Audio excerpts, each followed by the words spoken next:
Hi guys, Pharrell Williams here with Artist Talk. This is part 2 of Artist Talk with Henry Rollins.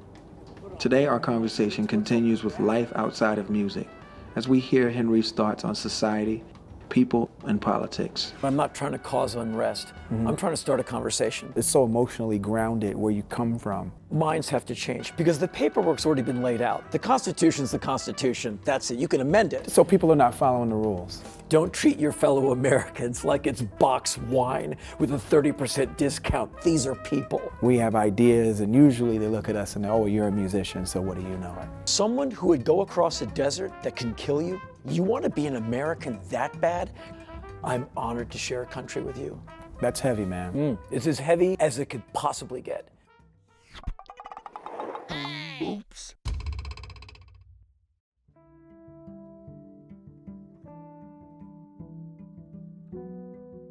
Social agitators have historically played a valuable role in society. Isn't that ultimately what you do? I personally wouldn't like to think what I do is agitation, in that I'm not trying to cause unrest. I'm trying to start a conversation. Right. I think in no way am I controversial or in any way provocative, in that none of my ideas get anyone killed. And so I do think that I'm one of those people that maybe Thomas Jefferson would say, that's what we fought for. He's got a big mouth. Well, yeah, that's what we were designing, for him to have this platform to do his thing. And so I don't know what I would call myself.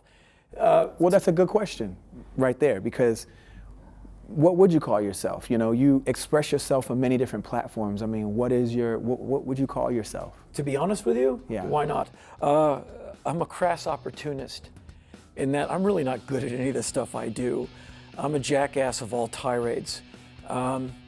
When I was doing music at some point in the 80s, Hollywood directors started calling me, hey, you're that crazy guy, can you act? I'm like, yeah, can you pay?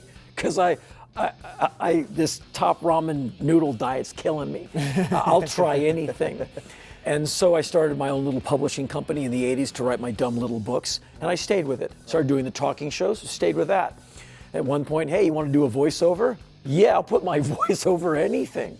Over rice, over noodles, and over your ad. And so I say yes to stuff. Why not? And so I just go running at things. And so what am I? Not only am I an American, but I'm an Americanist. And not really a survivalist as much as one who seeks to prevail. And I think one of the things luckily, guys like me have to do everything 3 times before we get it right. Thankfully, I know that. So I know that I have to get up early and try it 5 times, because the 8-year-old will be able to get past it in 2 times. So I have to be on my feet longer, but at least I know it. And so I just go at stuff. And it served me very well, in that my resume is pretty varied, and I have a pretty interesting life. You know, I get to do different stuff and have a bit of access, because I just said, yeah, I'll try that. I mean, why would I hold back? What keeps you up at night? Deadlines. Worrying about what I have to accomplish the next day. I overthink things like a lot of people. The mind races, especially at night when I should be calming down. I'm kind of revving up. I don't like anticipation. I'd rather be doing the thing. I don't like thinking that I have to do it. I want to go do it. Yeah. And so that keeps me up. Basically, anticipation is kind of being unable to de-rev myself and to put myself down. So usually it's sheer exhaustion that kind of brings me to the ground. You know, thankfully there's an elliptical treadmill for that. If any of you have ever heard my attitude about what I like to do to people standing on a moving sidewalk at an airport, this is a crime against time. And if for their own good, I am planting my foot in their ass. I don't want to do it, I am helping. And if you are standing still on a moving sidewalk, you think you have that much time to live? Are you kidding me? I am power walking, I'm vaulting in the air. So you've done several USO tours. What got you involved with that? Several years ago, the USO contacted me, and they basically said, we don't know who you are, but we have a sign-up sheet at bases all over the world. If your dream guest could come and be here, who would it be? Your name keeps showing up on these lists, so we don't know who you are, but the soldiers seem to like you. So what do you say? I said, well, I'm certainly interested, but you might want to check me out and see how jealously I protect my First Amendment rights. I'll say whatever's on my mind. If you really want to send me into these places with my leanings and my particular posture and my flagrant use of the First Amendment, you might want to check that out. And they got back to me and they're like, wow. I'm like, yeah. And they said, you got a lot of opinions. I'm like, just like everyone else.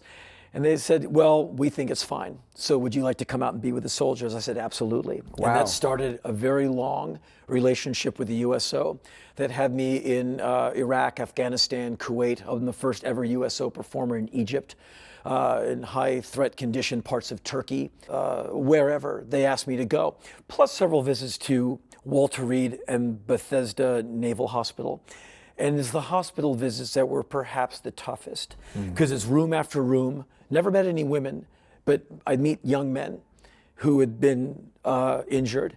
And these injuries, it's not like a skinned elbow. It is the most horrible combinations of limb and anatomical loss. The most poignant visit was I was walking down the hall with Shaquille O'Neal and John Elway. We're all making this visit. And a woman comes out of a small room, a small patient's room, and she says, excuse me, you look familiar. And I said, oh yes, ma'am, okay. She said, could you come into my son's room for a minute? I said, yes, ma'am. I walk in, and there's a photograph, a color Xerox, of me on the wall, standing next to a very handsome, strapping young man. And she said, is that you? I said, yep, short, gray, and angry. That's me. And I said, is that young man in the photograph the guy in that bed who's in the fetal position with his face in this awful rictus and his hands balled up? And she said, yep, that's him. I said, what happened? She said, traumatic brain injury. He's lost, I think, 60% of his brain. And so and he looks much different. And so he sees me. The lights go on. He recognizes me. He can't speak. He can make sounds. And he gestures towards me. And she said, would you do a photograph with my son? I said, absolutely. So I said, move over, I'm coming in. I jumped in bed with him. I said, okay, in this picture, you and I are breaking out of here. And we're both like, yeah, and we did all these photos. And this one was like, who is this guy? And so I said, I got out of bed. I said, it was an honor to meet your son, an honor to meet you. And, carry on. And she said, well, thank you for doing that, but he's not gonna remember this tomorrow. Like every time he goes into a convulsion, he forgets everything that happened that day. And you leave realizing this woman is going to be putting diapers on her son for the rest of her life. And she had a 12-year break of diaper detail, and now she's back to it with an adult man. And it really puts a lot of this tough talk in perspective. We are gonna, all that tough guy stuff. You're like, really? You're talking very stupidly. Because here's what it looks like. Here's what it ends up looking like. Wow. Yeah. That's heavy, man. It's as heavy as it could possibly get. Right. Because they're so young. These are all young people, young men. I think we artist types, we get a very kind of rarefied bit of access in that when you connect with someone via music, when you write a lyric or a book or whatever that affects someone emotionally, they'll connect with you emotionally. And I've had people communicate things to me that would peel the paint off your car. They've confessed war crimes to me. They have told me how their friends have come home and killed themselves after Iraq and Afghanistan, and I'm the one they talk to. They've told me, my son was killed in Iraq. We found some of your DVDs and his stuff, and I just want to thank you because my son really liked you. And so people lay a lot of heavy stuff on me. They just kind of pull down the defense and go like, here, I've never told this to anyone, but I'm going to tell it to you. And so we get a real insight into the human mechanic that a politician would only hope to get into.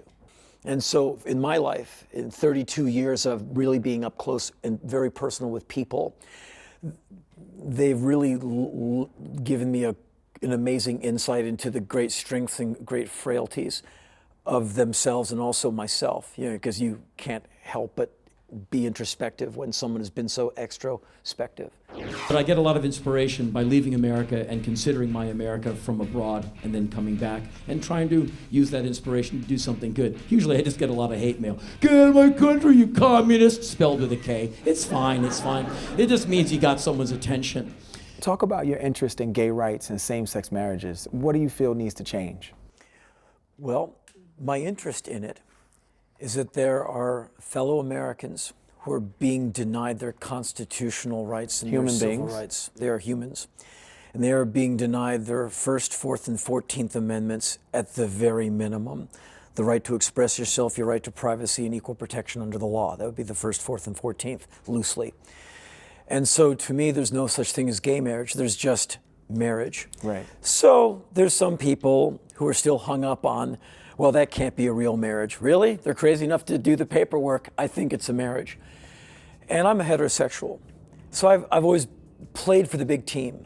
I've never had to have my sexuality be challenged. It's never been the subject of examination or acrimony. No one's ever said, "What's up, straight guy?" I mean, there's no word you can put on that. "Oh, you like chicks? What's up with that?" Like, so I don't have any of that friction. I didn't have to hide myself from my parents because of my orientation. And I feel so bad for those who had to hold their breath. To be gay in Wyoming, that would be pretty heavy. What do you think needs to change? And how? Minds have to change because the paperwork's already been laid out. The Constitution's the Constitution. That's it. You can amend it. So people are not following the rules. Right. And so minds have to change. Water has to pass under the bridge. And in America, if you look at your history, we evolve. As the Constitution amends, we get more amendments. When I was a young boy in the 1960s, could Barack Obama have ever been my president? No way. America wasn't ready. And so now America, quite obviously, is ready. And so America's moving forward. I think you'd be fairly hard-pressed to find young people really having a strong vocal disagreement to marriage equality. I just can't see some 17-year-old like going, "No, that's it. I'm coming down hard on this point." It's guys like my father, who's like 80-something, and probably clutching his AR-15 in the weeds of Virginia somewhere, waiting for Sean Hannity to issue him his next directive. I have no idea what the guy gets up to. Is that really like his style? Yeah. Yeah, he is just a real piece of work. He's also a PhD. He's very smart, but he and I have some radically different opinions on, I don't know, everything. But anyway, so it's going to be time, because I think this is somewhat a generational thing. Back in my day, those people, we all have our physiological limits. These people are literally passing away. And so in your lifetime, in the next 20 to 50 years, I think you'll see marriage equality across America.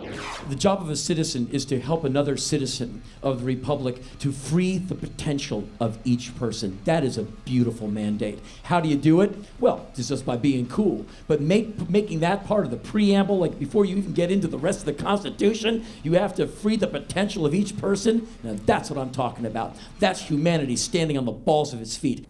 Free word association. So I'm going to say a word or a topic, and you predict the future. Ooh. Okay? Okay. Immigration. Logical solutions. We're going to have to come to the conclusion that due to everything from NAFTA to everything else, you have a lot of people not born and raised in America who are going to be coming into America. And they do serve a very vital purpose. And so instead of criminalizing these people, embrace it as a great part of the very idea and fabric of America, and going forward on that and making immigration a sane, rational, and thing where everyone has ID and they do pay their taxes. And so a lot of things will have to change, but you'll have it in this century because push has come to shove. Someone who would go across a desert that can kill you to get to another country, you want to be an American that bad? Because I've never had to lift my damn finger to be an American. I'm honored to share a country with you. I feel I'm lucky that you want to be on this thing with me in this great social experiment called democracy in this amazing nation. That's how I feel about it.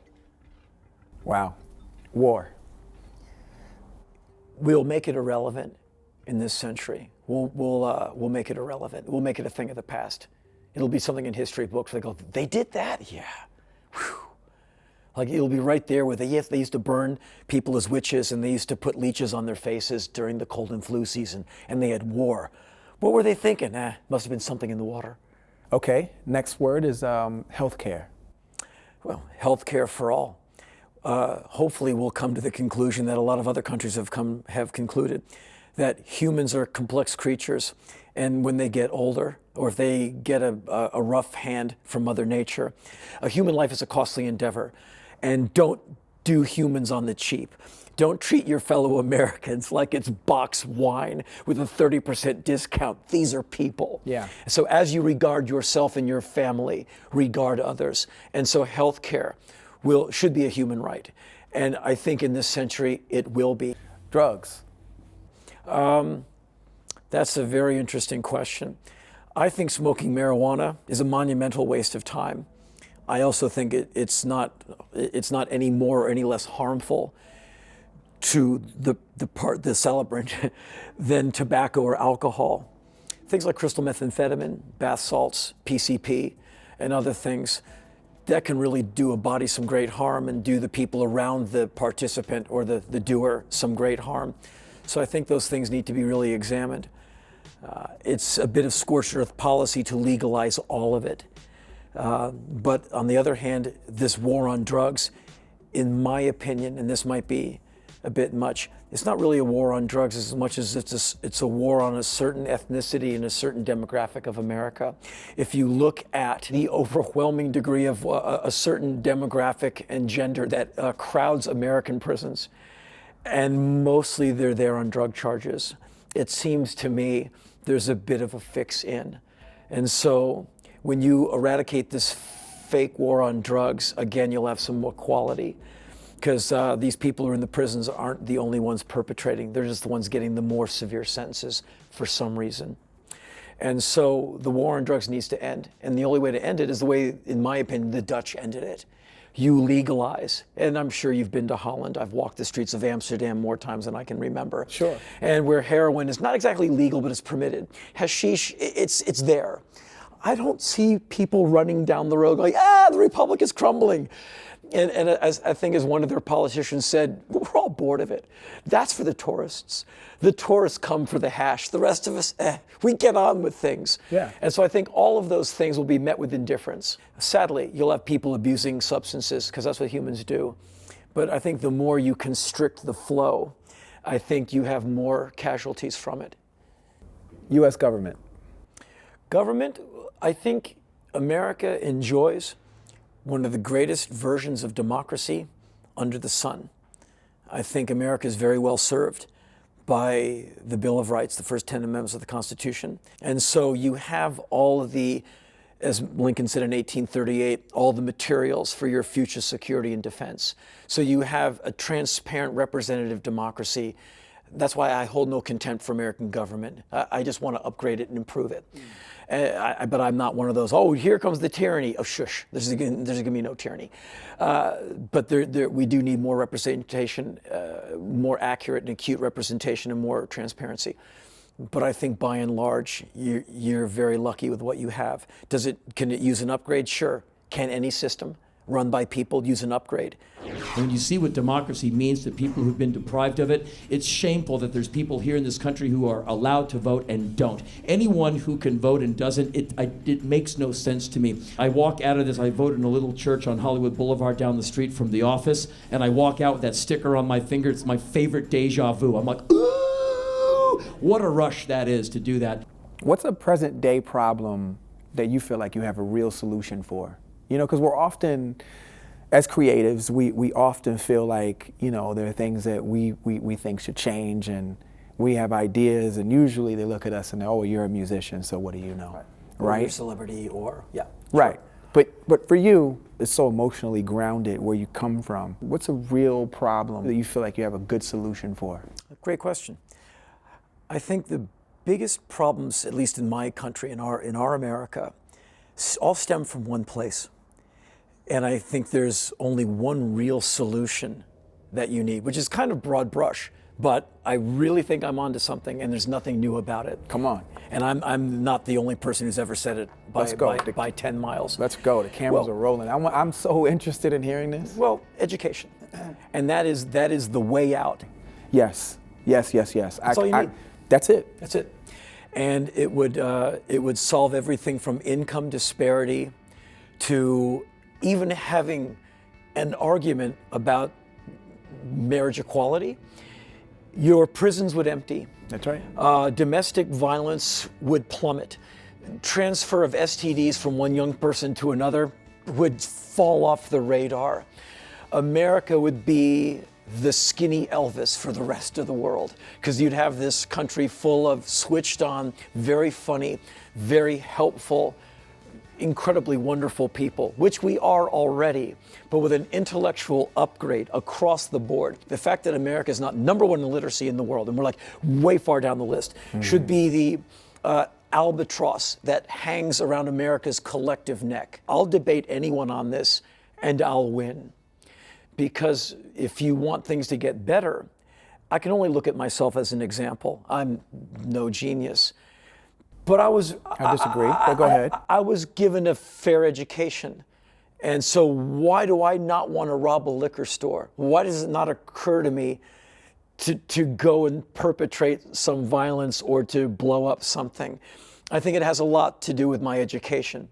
Unfortunately, in America, it also has to do with my gender and my ethnicity, which affords me a bit of leeway being a guy and all kinds of access being a white guy. And so that has to change. And so why would anyone be against that? 1865 was the year that America had the chance to get it right, and we failed. That was the end of the Civil War, and that was the beginning of the three Reconstruction Amendments, the 13th, 14th, and 15th. Eradicating slavery, equal protection under the law, 1868, the 14th and the 15th, 1870, making race no longer a bar to voting for males. The women had to wait until 1920 with the 19th Amendment. And so Americans got freedom thanks to the 14th Amendment, but we didn't get equality. And that's been America's struggle. Are things getting better? Absolutely. But we have a long way to go. And that is the test of you and I in our time, in this century, in this country, to level that playing field and to come down on equality on every possible angle. And the way you really get that going is education. Because someone who's educated, if they have a sense of where they're from, then they can figure out where they are. And if you really know where you are, then you can lead. Then you can say, here's where we need to go. But only with a firm understanding of what came before can you get to the rest of all of that. And Americans are great. Really good bunch of people. We deserve better. We deserve more transparency in our media. We deserve more representation in our wonderful democracy. And so how do you get that? The same thing that makes everything else better in this country. Education. Bingo. I treat these episodes like college courses for me. Well, thank you. This is by far one of the best degrees I've gotten. Thank you.